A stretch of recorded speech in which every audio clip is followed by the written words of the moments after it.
How's it going, guys and gals? This is Anthony, and today I know it's a week delay, but because of Pope Francis' death, I took as as a way to respect his legacy. I didn't post this review on last Monday, so I'm gonna put it today. And we're gonna be talking not only WrestleMania 41, but we're talking about the Raw and SmackDown after WrestleMania 41. So buckle up because this is gonna be a long one. I have many thoughts talk about WrestleMania 41, Raw, and SmackDown.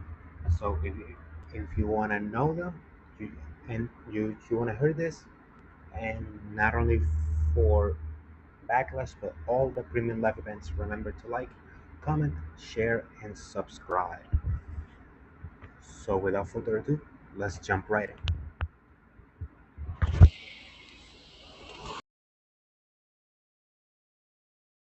So night one started with the World Heavyweight Championship match between Gunther defending against Jey Uso. I thought that this match was actually pretty decent. Uh, Jay's entrance with the cheerleaders and stuff was actually pretty good. Gunther, the guy, I've always said it, I really like Gunther, but his lack of charisma has shown in this title reign. Meanwhile, Jay Uso's charisma.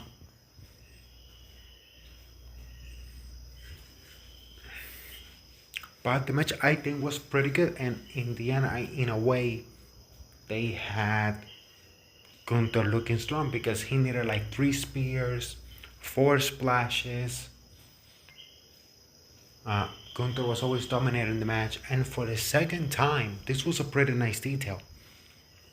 Gunther, for the second time ever since being called up to the main roster, cheated to try to retain the title. Remember, the first one was in 2022 during the feud with Sheamus, where he hit Sheamus with the Shillelagh.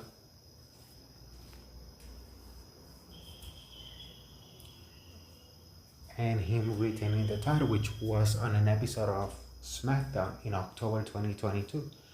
And the second time was here on WrestleMania, but this time Jay kicked out.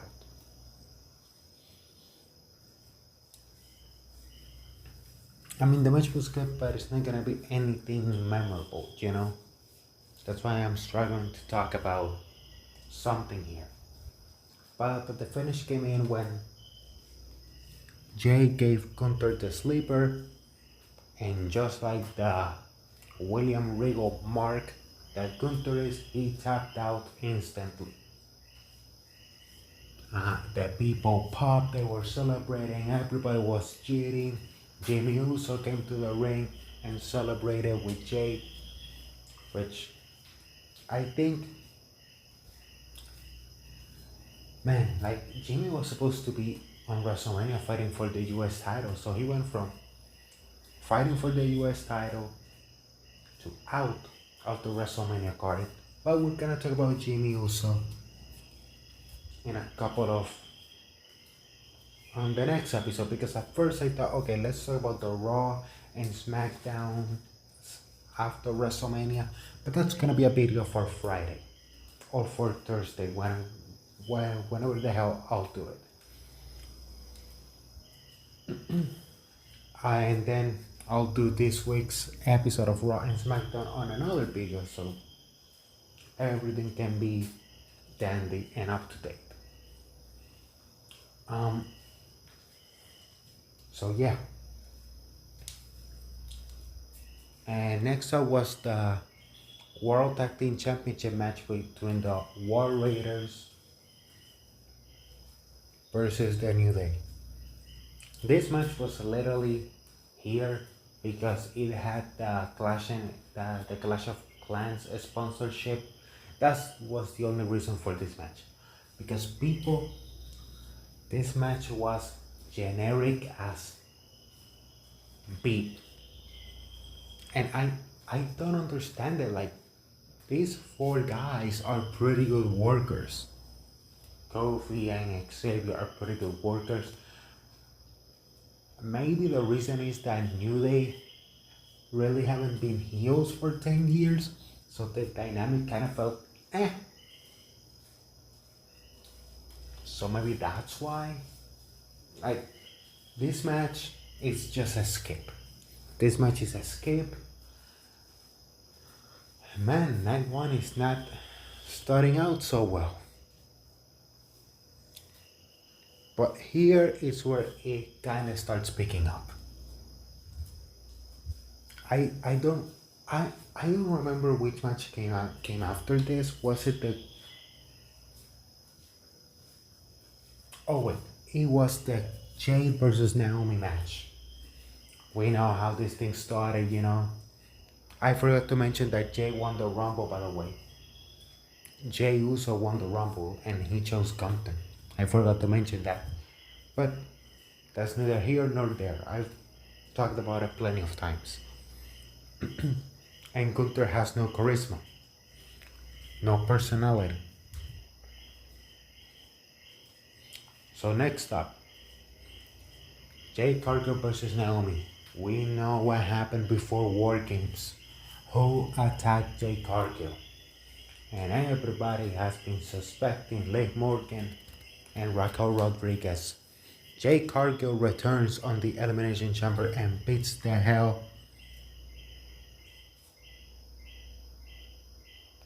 What the hell? Oh well.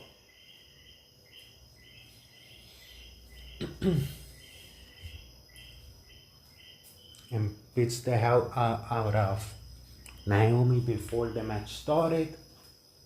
Bianca was panicking like, Jay, what's happening? And then on the SmackDown after the chamber, we got the excellent promo between Bianca and Naomi, where Naomi revealed that it was her, and then Jade has been looking for vengeance ever since. One thing that I didn't like is that on Jade's return match, she lost to Liv Morgan. I understand she didn't lose clean, but man, like, bring her strong. Like, first match back she loses, but neither here nor there. I really like now Naomi's entrance, you know, the proceed with caution stuff. Excellent shtick. And then with when Jade made her entrance, you know, with the meteorologist talking about that a storm is coming to Las Vegas, and then Jade made her entrance and Jade looked like a goddess. Like, this woman right here has the best physique in the business. And you can love her or you can hate her. I don't care.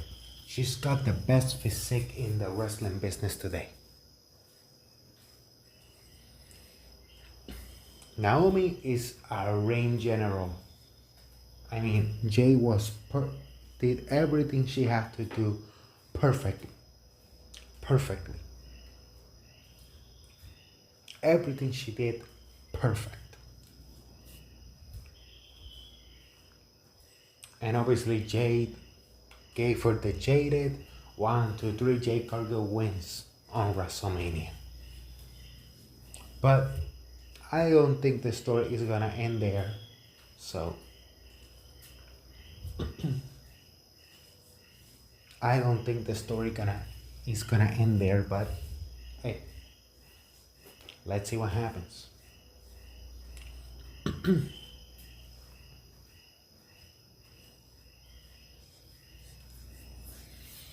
Next up, we had the United States Championship match where LA Knight defended against Jacob Fatu. Man, I love this match. I love Jacob Fatu coming out, you know, Fatu, and then LA Knight coming out with the Maserati. These two guys know how to work together. Like, words can't describe how entertained I was with this match. Like, you have to go see it. You have to go see it. There's a spot where Jacob Fatu was on the top rope. He launches himself, and on mid-air, LA Knight catches him with the BFT. And man, that was such a great false finish because I was like, oh, this is over. And Jacob kicked out, and then he did the moonsault 1, 2, 3. Jacob Fatu is the new United States champion. Very, very great finish, great false finish, everything here perfect, perfect. These two guys, if they get a rematch in the future, I would not be mad about it. So after this, we have the Grande Americano versus Rey Mysterio match. But on the night before on SmackDown, Rey Mysterio was pulled out of the ring by Julius Creed, and man, the Creed brothers are so like, I don't understand why they are so stiff sometimes. Like I don't know, like they don't know. I'm not saying that they're stiff. They don't know their own strength. Because on a basic move like pulling your opponent out of the ring, Julius pulled Rey with such force that he tore Rey's groin off the bone. And obviously by the time of this recording, Rey Mysterio has already had surgery. Like I've never even heard of a groin injury needing surgery ever in my life. Imagine how bad that must have been. Rey Mysterio couldn't even walk. He had crutches when he announced on the pre-show that Phoenix, Penta's brother, was gonna replace him in this match. And poor Phoenix, man, like, it's good that he debuted on WrestleMania, but the circumstances, like, the guy was using the same attire that he used the night before on SmackDown. Like, he didn't have an attire ready. And man, for WrestleMania, it's like, hey, but they did the best out of a bad situation. Phoenix and Gable worked great together. At this moment of the show, it was the LA Knight match and this match that we're debating itself for best match on the show. Because the first two, no. The third one was like, okay, it's starting to pick up, and then the US title match just blew everybody. Alongside this one, there were some spots, like they did like the arm drag from the top rope. And Grande Americano's entrance with the mariachi, perfect heel hit. Especially in a place like Las Vegas where there's a lot of Mexicans living there. Great heel hit for the local crowd.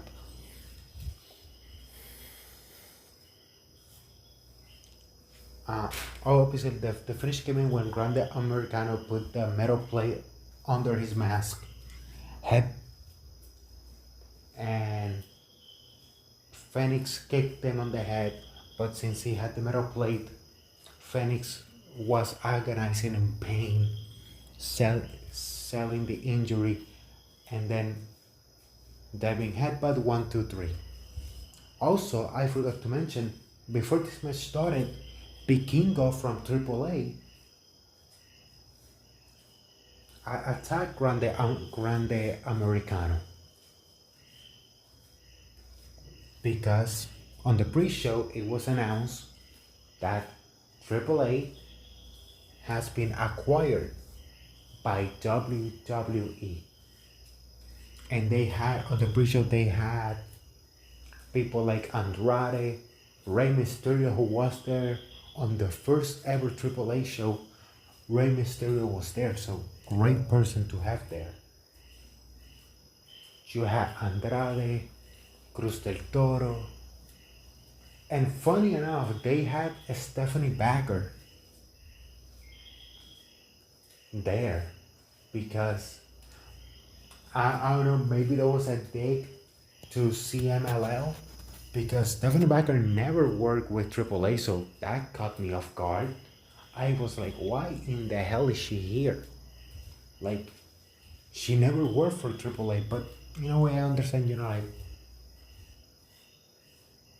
because she is Latina, so, you know, just to have her there, but something tells me that was a little dig to CMLL. And obviously, August 16th is Triple Mania 33. And I'm gonna predict something here. The main event for Triple Mania 33, it's gonna be Vikingo versus Grande Americano. Or unless they decide to do it on Worlds Collide. It's either on Worlds Collide in June 7th or or in or if they don't do it on Worlds Collide, they could do it on Triple Mania, because on the Worlds Collide, which it's gonna be on the same day as Money in the Bank, June 7th, under the Worlds Collide logo it says NXT, WWE, AAA, which makes me think that in a way main roster people are gonna be in that show. Like, I absolutely expect Rey Mysterio wrestling on that show, but man, the groin injury kind of messed that up. The Lucha Bros are gonna be wrestling there, I think, against the Creed Brothers, if we are following the angle that they did on WrestleMania. Oh, maybe Vikingo's gonna be there. Like, I mean, if they bring out Ricky Banderas, El Mesias, which was my favorite wrestler growing up, back when I was 2, 3 years old watching wrestling here in Puerto Rico, he was my guy. He was my guy alongside John Cena.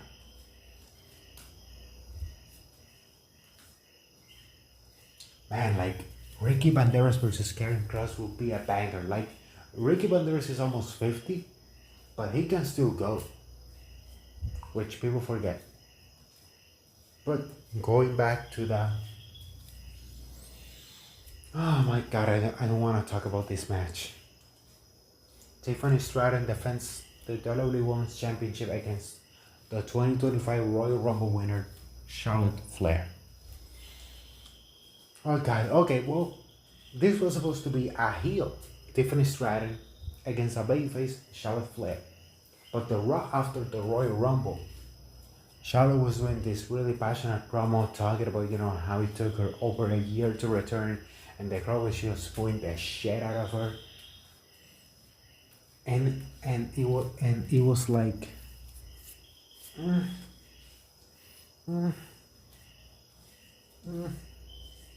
she was mad. She got mad at the crowd, and then she started going into business for herself during the promos with Tiffany. And Tiffany, being so young, they didn't even know what to do, because people forget Tiffany Stratton is only 25 years old. Like, as if she was trying to expose Tiffany or something. Like, I'm just gonna say this. Charlotte Flair is the greatest female wrestler of all time. There's no doubt about it. Charlotte Flair is the greatest female wrestler of all time. But she doesn't like to work with the younger generation. Look at Becky. She's gonna be working with Lyra Valkyria. Bayley has gone down to NXT. She had Damage Control. She was feuding for a bit with Roxanne Perez. Where did that feud go? I don't know. But you look at it and it's like, okay, Okay, so these two are working with the younger generation, and in AEW, Mercedes Monet is working with the new generation. The only difference with Monet is she has creative control and she's not putting anybody over. Unless her name is Tony Storm, which I think that's where they're gonna go on the Owen Hart Cup, but that's another whole ass company. Let's concentrate with WWE. And these two girls hate each other because there was no cooperation, everything was stiff. Like for some reason she busted Tiffany open, and Tiffany had like a was bleeding from the forehead a little bit, and then like on the SmackDown after Mania she still had like the bruise. Like like I don't get it. I don't get it. Like Charlotte doesn't understand that. As I said, she's the greatest female wrestler of all time. But Charlotte Flair needs to understand one thing. Girl, the business pass you by. The business pass you by. Your generation is working with the younger generation trying to put them over. Meanwhile, you are still on a trip. Like, I don't have to put anybody over. Like you put Rhea over because I don't know, maybe you're friends with her, and that's the only reason why. Because God forbid Rhea wasn't her friend, she would have been like, "Oh, I'm not putting her over." No wonder Charlotte and Becky did not talk to each other for a year and a half. You know that year and a half that they stopped being friends, and now like they're all friends again. Like Bailey and and and uh and Becky with Charlotte, because like Charlotte got a little too carried away with her ego. And I'm not saying that Bailey and Becky don't have an ego. I'm just saying that Charlotte's ego is bigger than both of them combined. But yeah, prettiest moonsault ever. 1, 2, 3. Tiffany retains the title with the correct decision. And now we are on the main course, the main event. I love Seth Rollins' entrance. I love CM Punk's entrance. I love Roman's entrance. It's the main event. It's CM Punk. It's Seth Rollins. It's Roman Reigns.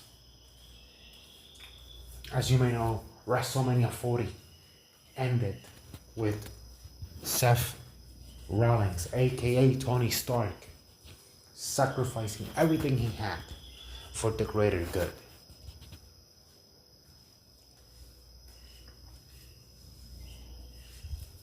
And Cody finished his story. CM Punk and Rollins have had their feud going on, but then at the Royal Rumble and then on War Games, the OG Bloodline was outnumbered by the Bloodline 2.0. Paul Heyman returns and he's like, it's not gonna be 4 against 5, it's going to be 5 versus 5. Cult of personality hits. CM Punk is the 5th member of the Bloodline for War Games. The OGs win, they shake hands, and at that moment CM Punk says, tells Paul Heyman on the SmackDown before Survivor Series, you owe me a favor. And that's been the story since. What's CM Punk's favor? The Royal Rumble comes around. CM Punk eliminates both Roman Reigns and Seth Rollins.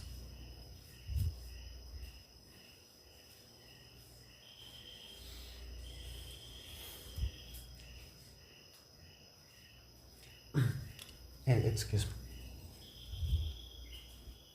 And Rollins attacks them both. He even cost Punk the Elimination Chamber match, helping John Cena win in a way.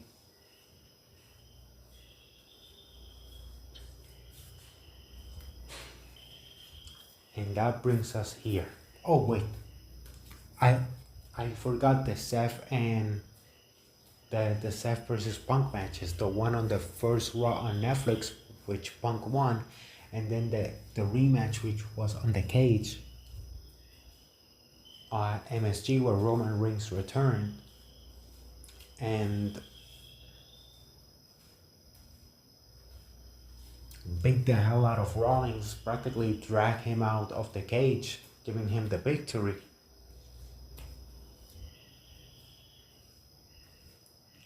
He gives him the spear, the stomp, and then Roman leaves he is going backstage, but then he sees on the throne that Paul Heyman is helping CM Punk stand up. He goes back inside the ring and gives CM Punk the spear, and that is how we get here.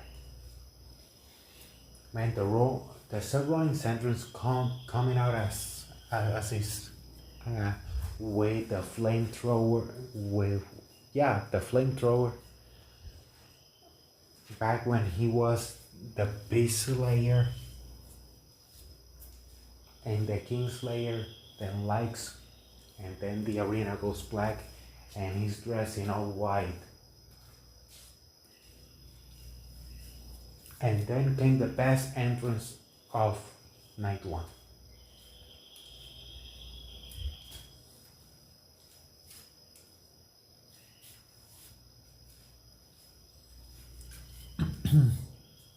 Of night one. So, okay. My name is CM Punk. I don't drink, I don't smoke, I don't do drugs. My addiction is wrestling. And then this fire burns, plays in the arena, and the people were going bananas during CM Punk's career video package with This Fire Burns. And I was singing This Fire Burns on the top of my lungs during that video package, and then Living Color came out to sing Cult of Personality as CM Punk came out with Paul Heyman. The favor. What was the favor? You are gonna walk down the ramp with me in the main event of WrestleMania 41. Man, and Heyman was so happy. CM Punk was so happy. It's clobbering time. And then Roman, during his entrance, his entrance was before Punk. I'm sorry, I was just way too excited to talk about This Fire Burns. And Roman was looking around, seeing that he had no wise men during his entrance. The bell rings. Roman looks at Heyman. Heyman is all scared. Words cannot describe this match. All of the false finishes involving all three of them were amazing. Roman almost sent a fan to heaven when he dove over the barricade to attack Seth and Punk. He took a fan out. Thank God they're not getting sued by that fan, because I would have.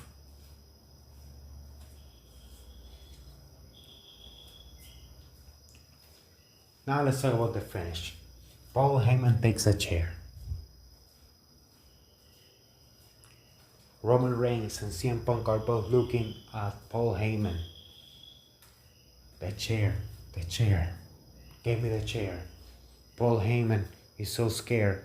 He gives the chair to Seth Rollins. I mean, not to Seth Rollins, but to CM Punk. So I may have been getting ahead of myself. But first, he gives the chair to CM Punk. Roman looks disappointed. He gets into the ring. CM Punk is gonna swing the chair and boom, a low blow. Seth Rollins is knocked out. CM Punk just got low blowed. Roman Reigns is laughing alongside Heyman. Heyman gives the chair to Roman Reigns. Beats the ever living hell out of CM Punk with the chair. And now he's looking at Seth Rollins. Seth Rollins is looking at the Titantron while standing up. Roman is gonna take revenge for 11 years.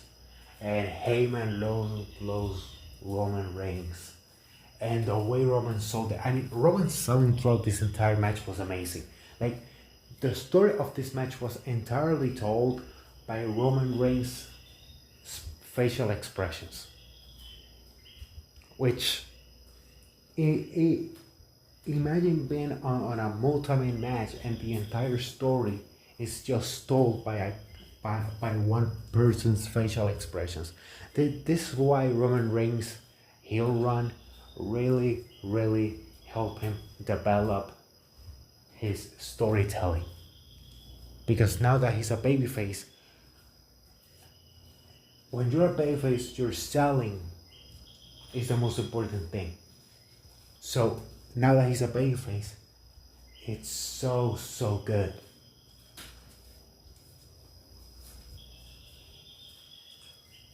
So Seth Rollins gets handed the chair by Paul Heyman. Beats the hell out of Roman with the chair. Curb stomp. And this is my only nitpick with the match. This is my only nitpick with the match. Roman Reigns has never pinned Seth Rollins. This is my only nitpick. Okay? There was no need for Roman to be pinned once more by Seth Rollins. Like, the finisher pin curves onto Roman. CM Punk's practically meeting God at this moment, even though he's an atheist. Why not pin Punk and get your first pinfall win over CM Punk instead of pinfall win number 374 over Roman Reigns? Because me watching this, obviously I'm not spoiling anything from the Raw after Mania, SmackDown after Mania.